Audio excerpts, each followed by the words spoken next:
Hi guys, I don't usually like doing readathons. I find them really stressful. I don't like making TBRs because I'm such a mood reader, but I recently saw a few videos about one going on in October, and this is called #Victober, and I am so excited for it, and as soon as I saw it I knew that I would have to join in. So Victober is a challenge to read Victorian literature during the month of October, and I thought this would be a perfect opportunity for me to read more Victorian literature. When I think about it, I've read a lot compared to a lot of people my age, so actually I thought it would be a really great opportunity to read some more because I really enjoy Victorian literature. So there are a few challenges, and I'll leave all the information to how you can participate or find out what's going on in the description below, because I'd highly recommend joining in. I've chosen a range of books. Some are a bit harder than others, but you'll see that reflected in the books when I show you. So I'm going to get on with it and show you what I'm planning to read during October. So the first challenge is read a Victorian Gothic novel, and so for this one I think the perfect book to read in October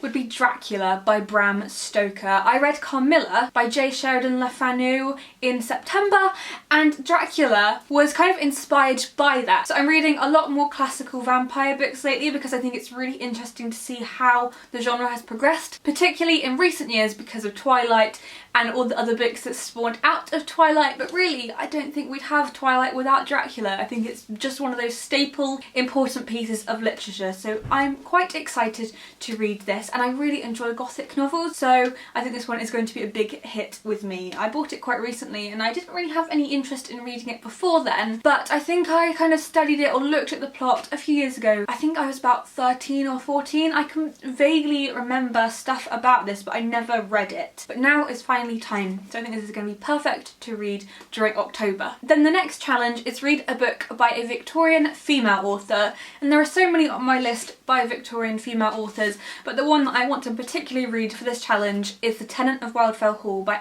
Bronte. I think if you've been on my channel for a bit, you'll know how much I love the Bronte sisters. They are my favourite, and I haven't read The Tenant of Wildfell Hall yet, but it is considered Anne Bronte's most popular work in recent years anyway, because when Anne died, Charlotte refused to print it again, dismissing it completely. So it's been discovered again in recent years, and I think it's one that people really love. I've read Agnes Grey by Anne Bronte, which I thought was amazing. It really sparked my love for the Bronte sisters. I've also read Emily's Wuthering Heights and Charlotte's Jane Eyre, so I want to finish off reading the Brontes, although it's going to be really sad. If you don't know what The Tenant of Wildfell Hall is about, it's about a woman called Helen who is in an abusive relationship, and she leaves her husband. At the start of the novel we see that she's moved into a place called Wildfell Hall, and it starts with an interesting perspective from a man who I think is called Gilbert Markham, and he has seen Helen move into Wildfell Hall, and she's got this mysterious past, and it's all about discovering what happened to her before she moved to Wildfell Hall. And Anne Bronte really was writing front of her time, I think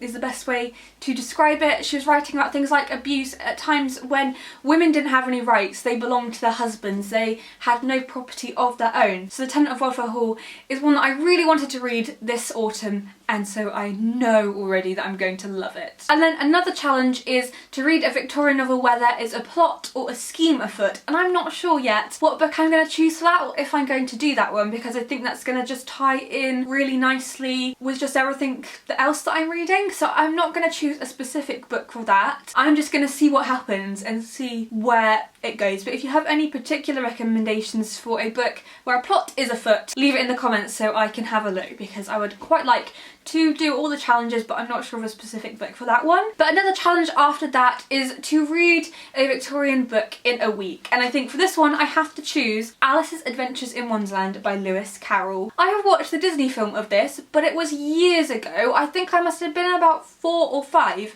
because I can remember going to Disneyland Paris when I was around 5, I think I was, and knowing who Alice was, and I had this, you know, vague recollection of the film, but in recent years I have completely forgotten everything that goes on in it. I just know about like the rabbit hole and the Queen, but I don't know any plot specifics. And I must admit, I didn't realise this was written in the Victorian era. I thought that Lewis Carroll was writing in kind of the early 1900s to 1920s. I thought it was in that period, so I was quite surprised when I found out this was written in the Victorian period, which shows my attention to detail because I didn't realise that. But I think we all know what Alice in Wonderland is about. This is a collection of Alice's adventures in Wonderland and Through the Looking Glass. Absolutely amazing amazing illustrations by, and it says in the front, John Tenniel. So I think this is going to be really good and I think really easy to read in a week. I'm so excited to get into this because I think it's going to be really fun and a really interesting book to read. Another one I think I could possibly read in a week is Cranford by Elizabeth Gaskell. There was a BBC miniseries of this made a few years ago which I watched. I even saw some of it being filmed, so I feel quite close to this book even though I've never read it, but I really enjoyed the BBC miniseries when I watched it. I think it must have been about 10 years ago now. I think it must be because I can't think that I was much older than 7 or 8. So I don't remember all of the plot specifics. I know the ending and I know a few bits that go on in between, but other than that I'm a pretty blank slate when it comes to Cranford. But it's a quite short book, and on the back it says Cranford is an affectionate and often moving portrait of genteel poverty and intertwined lives in a 19th century village. One of Elizabeth Gaskell's most beloved works, it centres on a community dominated by women and governed by old-fashioned ways. A community governed by women? That speaks to my feminist heart. I hope that it lives up to my feminist expectations. But obviously Elizabeth Gaskell is a really beloved English author. I'm not sure if I'm definitely going to get to the next book, but it is one that I wanted to add to my TBR just in case, and it is Lady Audley's Secret by Mary Elizabeth Braddon. Now the main character of Lady Audley's Secret is called Lady Audley, and she's a bit of an anti-heroine. And this is called a scandal fiction. And I read Jane Austen's Lady Susan earlier in the year and loved it because of the anti-heroine Lady Susan. So I've been really excited ever since to read more books like it, and I think this could live up to my expectations of that, and I really hope so. And then the last challenge is to read a Victorian book that is not a novel, and I have two choices for this which are quite closely linked. So the first one is Charlotte Bronte's Selected Letters. I bought my copy of this in the Bronte parsonage, and so that makes it so much better than just a normal book. It has a little stamp in the front, if I can find it, that says purchased at the Bronte Parsonage Museum, Haworth, Yorkshire. And so that really excites me, things like that. Just that little stamp makes me so happy. So this obviously wasn't published in the Victorian era, but the letters were written in the Victorian era, so I am counting it as a Victorian book. Even though, you know, it's not a book, but it's a collection of letters written by Charlotte Bronte, the various people in her life. So I think that's going to be amazing because I've already talked about how much I love the Bronte sisters. And then if I don't read this, I'm not sure which one of these I'm going to choose just yet, but I would quite like to read The Life of Charlotte Bronte by Elizabeth Gaskell. And I want to read this because I have so many Bronte biographies, but this was the first, so I think I need to read it first out of any of them because it's going to have most of the material for the other books. I want to see how they've kind of influenced each other, and this also has some brilliant primary sources in there because Elizabeth Gaskell got to talk to Charlotte Bronte's father, she got to talk about people who lived in Haworth at the time where the Brontes lived, so I think this is going to be amazing, but I'm not sure if I'm going to read it this month. It is between these two and I haven't quite decided. I don't think I'll fully know until I get there, but I have already started Charlotte Bronte's Selected Letters, but I think I'm going to go back and just read it all in one go.